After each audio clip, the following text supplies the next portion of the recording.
Alors, je suis ingénieur agronome, diplômé à la fois de l'école d'agronomie de Rennes et de l'école d'AgroParisTech en environnement et en sciences écologiques.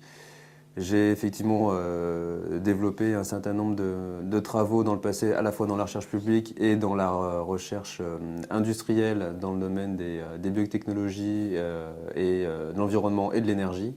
Et j'ai participé à la création d'Insect avec mes trois associés, Jean-Gabriel Levon, Fabrice Béraud et Alexis Angot, donc d'Insect fin 2011. Alors, l'innovation d'Insect, elle est double. C'est une innovation de rupture à deux niveaux. Déjà, on s'appelle Insect parce que nous produisons un produit particulier issu des insectes. C'est une molécule qui a des propriétés barrières dans le domaine des cosmétiques, du biomédical ou des emballages. C'est un dérivé qu'on appelle le chitosan, mais qui est très particulier aux insectes et qu'on ne retrouve pas chez des homologues qui produisent aussi la chitine, qui sont les crustacés ou les champignons. Pourquoi barrière? Ça permet effectivement de protéger un certain nombre d'activités. On le retrouve notamment dans le biomédical où le chitosan est utilisé en enrobage de principes actifs, c'est-à-dire qu'il va convoyer de manière saine, sans contaminer l'organisme, le principe actif, le médicament, pour qu'il soit délivré à un endroit donné.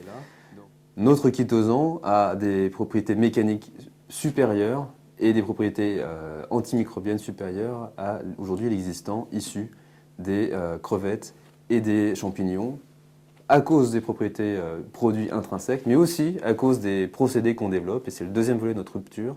Donc cette innovation en termes de process, elle est autour de ce concept d'entoraffinerie, c'est-à-dire de bioraffinerie d'insectes. Pourquoi bioraffinerie?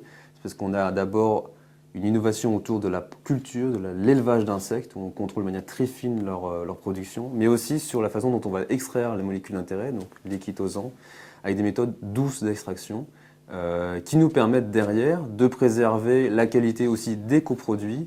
N'oublions pas que derrière la chitine, il y a aussi des protéines et des huiles chez les insectes qui ont un très grand intérêt dans l'alimentation animale notamment, pour répondre aux grands enjeux de l'alimentation durable à 2050.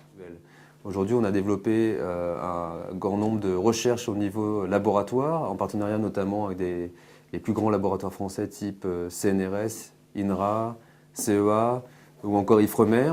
Aujourd'hui, dans notre développement, on souhaite augmenter nos capacités de production, nos capacités de recherche. Et Génopôle offre un écosystème unique, tant en équipement qu'en service et aide à la recherche. Et les laboratoires à les proximités proches jusqu'à l'intégration complète dans le plateau de Saclay, pour nous, c'est une clé de réussite essentielle.